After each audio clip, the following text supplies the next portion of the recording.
Hello everyone, कैसे हैं आप सब लोग। Welcome back to ICT virtual classroom Dehradun. मैं निखिल राणा। क्लास 9th का अपना मैथ्स का टॉपिक जो है हमारा सर्कल विथ, उसको हम कंटिन्यू रखते हैं। तो चलिए बच्चों, अपनी क्लास शुरू करेंगे। एंड शुरू करने से पहले हमेशा की तरह थॉट ऑफ द डे लेके चलते हैं। तो आज का थॉट ऑफ द डे है बच्चों, मेहनत जितनी कठिन होगी जीत उतनी ही शानदार होगी। जी हाँ, जितनी कठिन आपकी मेहनत होगी, जितने प्रयत्न आपके कठिन होंगे, आपको जो उसका स्वाद मिलेगा, जो जीत होगी उतनी ही शानदार होगी। है ना। आपको इतना वो सब मेहनत जो आप करते हैं, परिश्रम जो आप करते हैं, कठिन परिश्रम जो आप करते हैं, वो सब उस वक्त मिट जाता है। वो सब उस वक्त हमारा भूल जाते हैं उसको, जब हमारा रिजल्ट सामने आता है, उसका रिजल्ट सामने आता है। तो हमेशा याद रखें, आप कठिन परिश्रम करेंगे तो उसका रिजल्ट जरूर मिलेगा। जल्दी नहीं, टाइम लगता है, बट मिलेगा जरूर, और बहुत शानदार मिलेगा। ठीक है। तो मेहनत करते रहिए। ठीक है। और हार मत मानिए। फिलहाल तो कल हमने क्वेश्चंस किए थे, काफी अच्छे क्वेश्चंस। दो तरीके से आपको मैंने क्वेश्चंस कराए थे कल। है ना। एक क्वेश्चन था, उसके दो वेज हमने सीखे, ताकि हम लोगों के लिए आगे जाके चीजें बेनिफिशियल हो सके। ये कि एक साइक्लिक ट्रेपेजियम है, इस पे रिलेटेड हमने दो तरह के क्वेश्चंस किए थे। ठीक है। तो आई होप आपको दोनों तरीकों से ये चीजें क्वेश्चन समझ में आए हों। ठीक है। अब हम क्या करते हैं, अब हम इसका आज का आखिरी नहीं, मतलब अलग नेक्स्ट क्वेश्चन हम देखते हैं। और वो क्वेश्चन कुछ इस तरीके से है। ये रहा क्वेश्चन। ठीक है। क्वेश्चन की फिगर आप बनाएं। लगेगा आपको कि बड़ा टफ ये क्वेश्चन है, बट ऐसा कुछ नहीं है। मैं यहाँ बता देता हूँ। ये ए है, ये पी है, ये बी है, ये डी है, ये क्यू है, और ये सी। तो हमसे क्या बोला है, two circle intersect at two points B and C. दो सर्कल हैं जो बी और सी पे इंटरसेक्ट कर रहे हैं, यहाँ पे एक दूसरे को काट रहे हैं, बी और सी में। ठीक है। Through B two line segments A B D and P B Q R drawn. Through B, B से दो लाइन सेगमेंट्स जा रही हैं। ए देखो, एक तो है थ्रू थ्रू बी, बी से दो लाइन सेगमेंट्स जा रही हैं आपकी। एक तो आपकी है ए बी डी, ये देखो बी से ए बी डी जाती हुई, और दूसरी है आपकी P B Q. P B Q भी आप देखोगे, ये रही आपकी पी बी क्यू, ये जा रही है। Are drawn to intersect the circle at A D and P. और ये कहाँ सर्कल को काट रही है, सर्कल को एक ए पे काट रही है, डी पे काट रही है, और पी पे काट रही है। ठीक है। फिर यहां पे बोला गया और क्यू पे काट रही है, क्यू भी हमने ये देख लिया। फिर prove that angle A C P is equals to angle Q C D. A C P, पहले हम ए सी पी, यानी कि ये वाला एंगल आपका क्यू सी डी के बराबर हो, क्यू सी डी, इस वाले एंगल के बराबर आपका एंगल होना चाहिए, ये बोल रहे। ठीक है। इस तरह की इनकी क्या है, ठीक है, तो ये बोल रहे। तो आइए देखेंगे, दो वृत्त दो बिंदुओं बी और सी पर प्रतिच्छेद करते हैं। तो दो वृत्त हैं, बी और सी पर इंटरसेक्ट यानी कि प्रतिच्छेद कर रहे हैं, एक दूसरे को बी और सी पे काट रहे हैं। बी से होकर दो रेखाखंड ए बी डी और पी बी क्यू, बी से होकर दो रेखाखंड कौन कौन से, बी से होकर दो रेखाखंड कौन कौन से हैं, एक तो है ए बी डी और एक है पी बी क्यू। वृत्तों को क्रमशः ए डी पी और क्यू पर प्रतिच्छेद करने के लिए खींचे जाते हैं। सिद्ध कीजिए कि एंगल ए सी पी जो है एंगल क्यू सी डी के बराबर है। ये हमसे यहाँ पे पूछा है। ठीक है। तो आइए देखेंगे इसको हम कैसे करेंगे।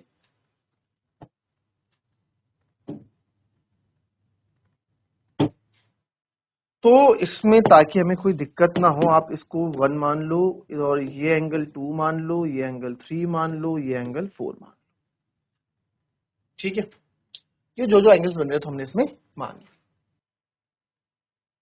कैसे इसको करेंगे, फिगर बना लो पहले, फिर इस क्वेश्चन को हम स्टार्ट करते हैं। फिगर बना लीजिए पहले, अच्छे से क्वेश्चन को समझो, फिगर बनाओ, क्या आप इसमें कर सकते हो वो आपको इसमें सोचना है।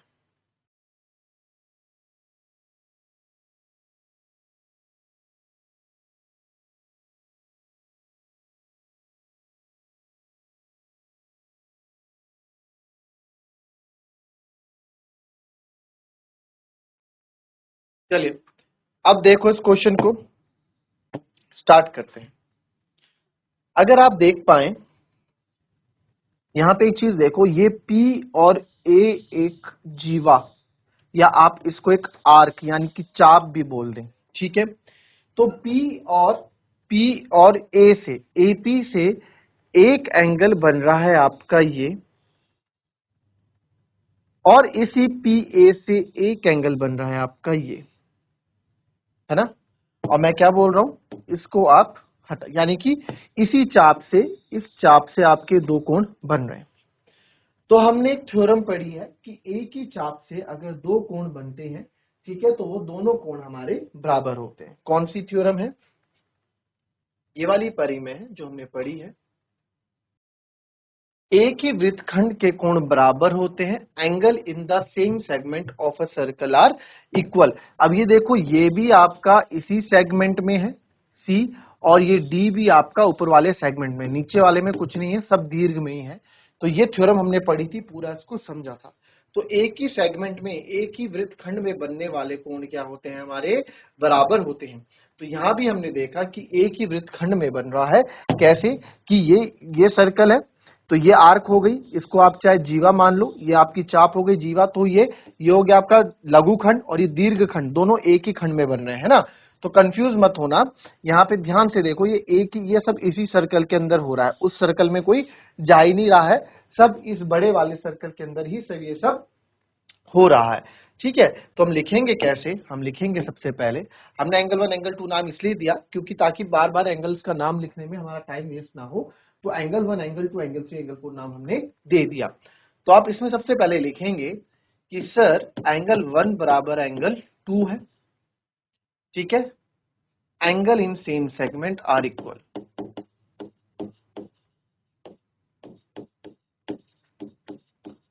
एंगल इन सेम सेगमेंट, हमने रीजन दे दिया आर इक्वल, यानी कि एक ही वृत्तखंड के कोण बराबर होते हैं, ठीक है। Angle in a same segment are equal, एक ही वृत्तखंड के जो आपके कोण होते हैं वो आपके बराबर होते हैं, ठीक है सर। एक ही वृत्तखंड के कोण हमारे क्या होते हैं, बराबर होते हैं, डन।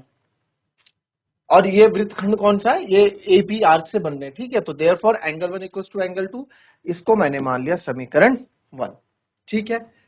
अब यहाँ पे आप देखो, बहुत इजी क्वेश्चन है, जितना ये लग रहा है टफ है उतना टफ ये है नहीं। अब यहाँ पे एक चीज देखो, इसी लाइन को मैं आगे ले जाऊं और इसी लाइन को मैं यहां ले जाऊं, तो यहां पे ध्यान दो, यहां पे आप ध्यान दो, ठीक है।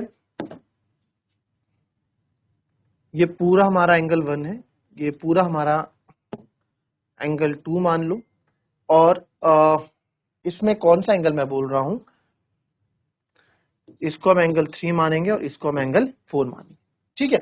अब यहाँ पे देखो एंगल 1 इज इक्वल, अच्छा 1 इक्वल टू 2, नामकरण उल्टा कर दिया, यहाँ पे 3 कर दो, यहाँ पे 2 कर दो। मैंने क्यों किया ऐसा, यहाँ लिखा था एंगल 1 एंगल 2 को, आप कुछ भी ले सकते हो, ऐसा जरूरी नहीं है, ठीक है।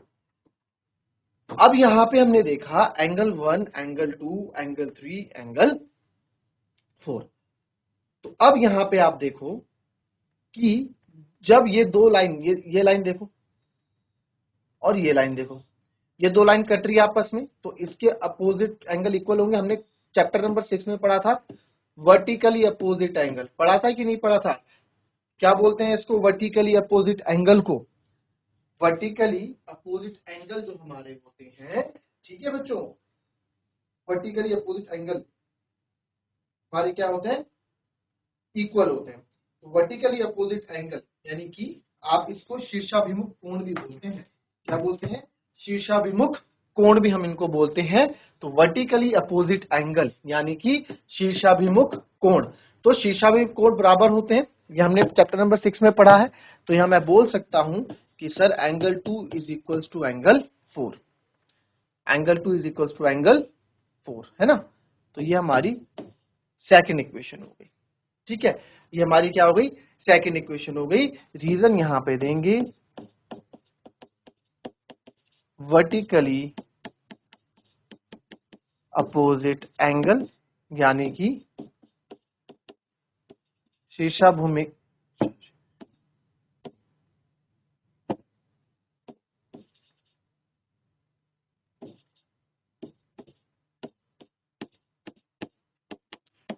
शीर्षाभिमुख कोण, ठीक है, शीर्षाभिमुख कोण हमारा होता है, तो इसको आप शीर्षाभिमुख कोण हमारा जो होता है इसको हम बोलेंगे वर्टिकली अपोजिट एंगल। तो सर ये तो हमारा क्या हो जाता है, इक्वल हो जाता है वर्टिकली अपोजिट एंगल।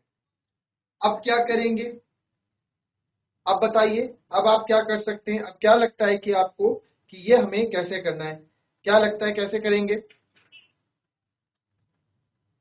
एंगल 1 और एंगल 2 आप इक्वल कर चुके हैं, एंगल 2 एंगल 4 आप इक्वल कर चुके हैं, और कुछ बच रहा है यहाँ पे? देखिए हमें तो क्या प्रूफ करना है, हमें टू प्रूव दैट, यस ये तो देख लो, हमें प्रूफ क्या करना है, हमें जो प्रूफ करना है, to prove angle ACP is equals to angle QCD। तो ACP इसको मैंने क्या माना है, एंगल 1, और QCD यानी एंगल 3। तो एंगल 1 और एंगल 3 को मुझे इक्वल प्रूफ करना है यहाँ पे। तो कैसे एंगल 1 और एंगल 3 को आप इक्वल प्रूफ करोगे? अब आप यहां देखो, अब आप यहां देखो,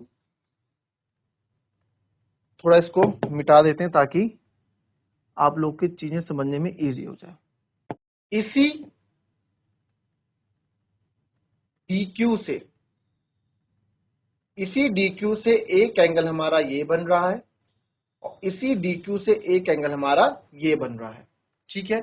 आप, मेरा कहने का मतलब क्या है, सर्कल कुछ इस तरीके से है, यहाँ पे जो हम बनाते थे ना, ये हो गया,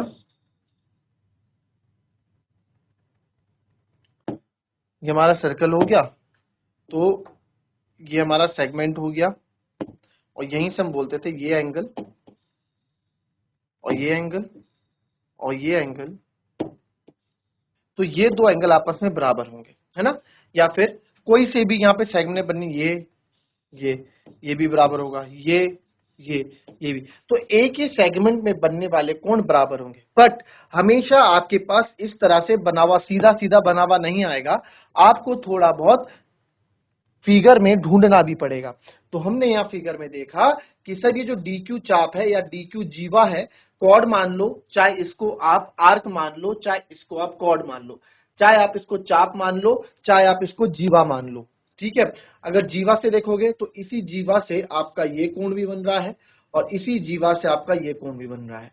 तो एंगल 3 और एंगल 4 भी मेरा क्या हो जाएगा, इक्वल। चाहे आप चाप मान लो इसको लाइन बना के, चाहे जीवा मान लो, चाहे आप इसको एक चाप मान लो, आर्क मान लो, तो उसी आर्क से हमारा एंगल बन रहा है। तो आप यहां देखेंगे कि sir angle 3 is equal to angle 4।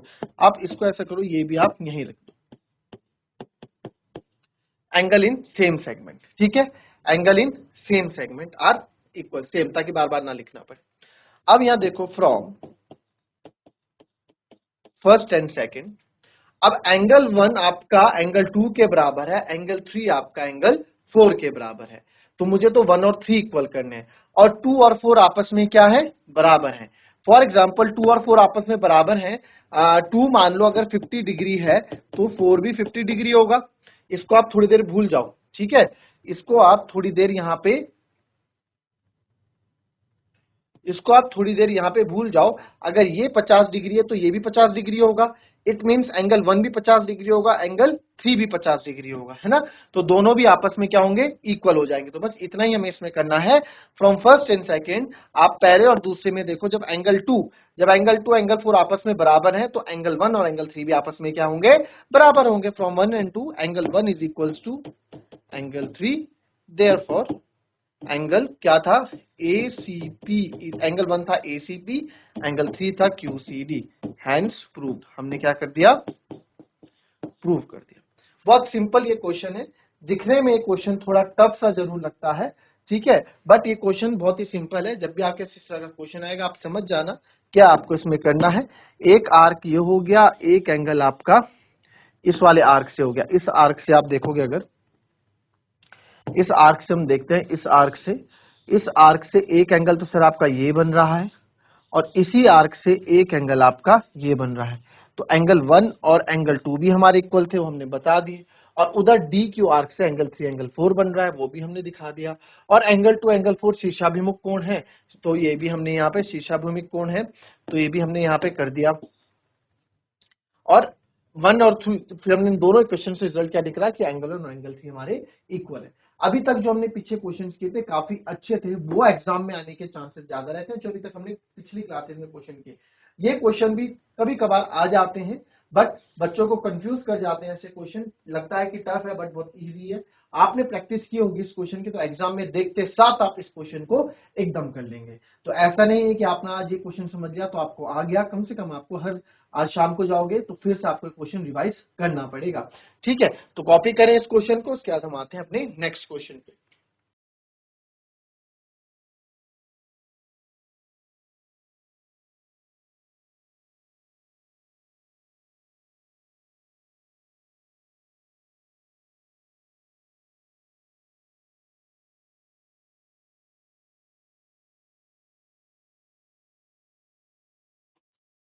चलिए नेक्स्ट क्वेश्चन देखते हैं। आई होप आपने नोट कर लिया होगा। एबीसी और ADC are two right angles, ABC और एडीसी उभयनिष्ठ कर्ण एसी वाले दो समकोण त्रिभुज हैं, सिद्ध कीजिए कि एंगल सीएडी एंगल सीबीडी के बराबर है। तो पहले तो आप इस क्वेश्चन की इंफॉर्मेशन के अकॉर्डिंग, इस क्वेश्चन के इंफॉर्मेशन के अकॉर्डिंग आप एक फिगर बनाओ। और बच्चों आपको मैं बता दूं, कल आपका ये चैप्टर खत्म हो जाएगा, फिनिश हो जाएगा। मंडे ऑनवर्ड्स हम चैप्टर स्टार्ट करेंगे सरफेस एरिया एंड वॉल्यूम। ठीक है, बहुत ही इंपॉर्टेंट चैप्टर है, मजेदार चैप्टर है।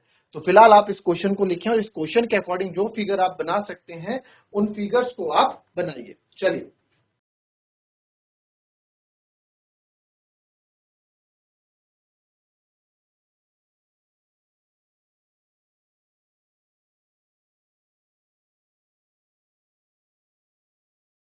देखो, ये क्वेश्चन बहुत आसान है। ठीक है, ये क्वेश्चन बहुत आसान है, इसको आप देखिए, अपने आप में ही ये क्वेश्चन काफी इजी ये क्वेश्चन है। कल इस चैप्टर का हम रिवीजन करेंगे। और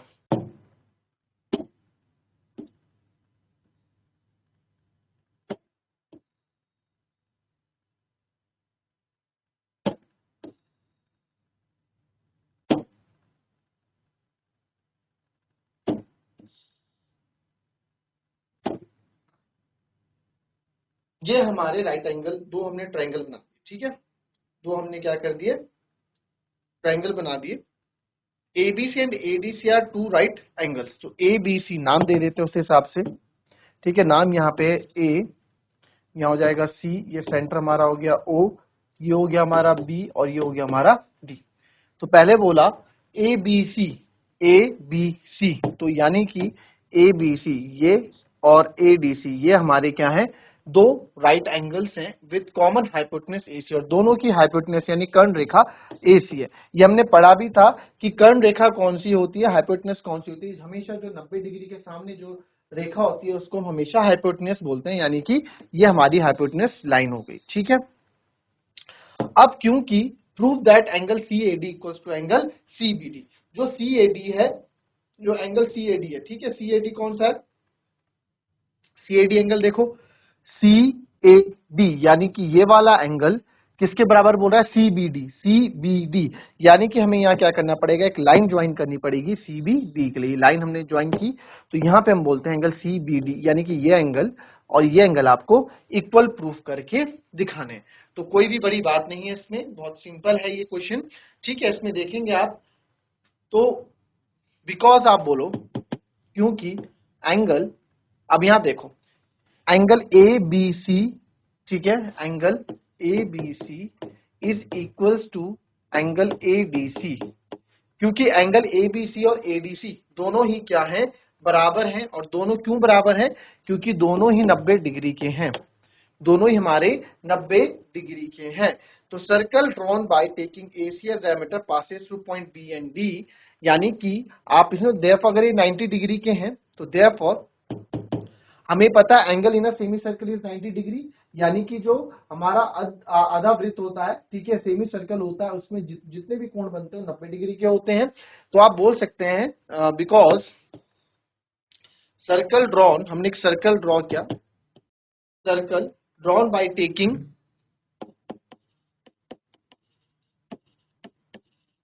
AC, हमने AC क्या लिया एज डायमीटर, हमने एक सर्कल ड्रॉन किया जिसमें AC एक डायमीटर लिया, ठीक है, ये AC वाले, तो ये AC हमने क्या लिया, एक डायमीटर, यानी कि हमने एक सर्कल, हमने एक वृत्त बनाया, एक वृत्त AC व्यास वाला,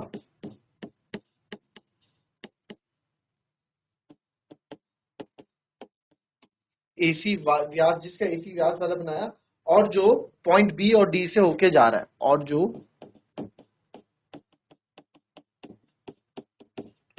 पॉइंट B या बिंदु, बिंदु आप बोल सकते हैं, बिंदु B और D से जा रहा है, ठीक है, पॉइंट B और D से पास हो रहा है। तो फॉर कॉर्ड CD, अब आप यहां कॉर्ड देखो CD, ये कॉर्ड देखना बच्चों, ठीक है, ये तो हमने क्या किया, ये हमें बताना पड़ा कि भैया एक जो AC आपने कर्ण रेखा बोली है उसको हमने क्या मान लिया, व्यास मान लिया, यानी कि जो ये हमारा डायमीटर है सर्कल का। इस क्वेश्चन को मैं दूसरी तरीके से बताऊंगा आपको कल, ये थोड़ा लॉजिकल है, जिन बच्चों ने पिछले चैप्टर पढ़े हैं उनके लिए ये चैप्टर थोड़ा वो समझ पा रहे हैं कि हम जो जो चीजें यहाँ पे ले रहे हैं। बट इस क्वेश्चन को हम थोड़ा इजी वे में भी कर सकते हैं। तो पहले मैं टफ वाला पार्ट बता रहा हूँ कि किस तरह से आपको क्वेश्चंस की नॉलेज आपको होनी चाहिए, है ना। उसके बाद हम इसके कल हम इसको इसके इजी पार्ट पे भी डिस्कस करेंगे जो आपको इजीली समझ में आ जाए, ठीक है। तो यहाँ पे क्या बोला है कि हमें करना है पॉइंट बी एंड डी। अब हमें यहाँ पे आप देखें, ये कॉर्ड CD हो गया, ये कॉर्ड CD है ना, ये कॉर्ड CD जीवा, इसी से एक एंगल हमारा ये बन रहा है और इसी से एक एंगल हमारा ये भी बन रहा है। तो बस आप यहां बोल सकते हैं, आप यहां बोल सकते हैं कि therefore angle CAD is equals to angle CBD, angle CAD is equals to CBD। क्यों, एंगल ऑन सेम सेगमेंट, यही तो मैं प्रूव करना है।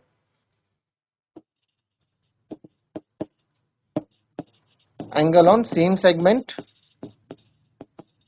बाय कॉर्ड, कौन सी chord, by chord CD, by chord CD से, ठीक है, सेम सेगमेंट पे जो एंगल बन रहे हैं, angle on same segment by chord CD chord से जो एंगल बन रहे हैं वो सेम सेगमेंट में। ये थोड़ा लॉजिकल थ्योरेटिकल क्वेश्चन हो गया, इसको कल कोशिश करेंगे आपको कि इसको दूसरे वे में कुछ मेथड में लेके आऊं जिससे आप इजी वे में से समझ पाए। ये तो बस एक तरीके से क्वेश्चन से पूछे बहुत कम जाते हैं, और आएंगे तो आपको कभी आपसे ओरल में पूछ रहे कि भाई बताओ इसको कैसे प्रूव करोगे, तो आप बता सकते हो कि सर CD से आप बता सकते हैं डायरेक्ट कि ये है, इसको आपने ऐसे किया, इसको आपने ऐसे किया, angle on a same segment, ठीक है। हालांकि क्वेश्चन पूरे सर्कल में बन के आता है, यहाँ क्वेश्चन उन्होंने आधा करके दे दिया है, तब ये थोड़ा कंफ्यूज करने के लिए, कंफ्यूजिंग करने के लिए क्वेश्चन दे देते हैं। बट घबराने वाली बात नहीं है, कल इसको दूसरे मेथड से भी देख लेंगे, ठीक है। तो चलिए मिलते हैं आपसे अपनी कल की नेक्स्ट क्लास में, तब तक के लिए be happy, be healthy and be safe. Thank you and have a nice day.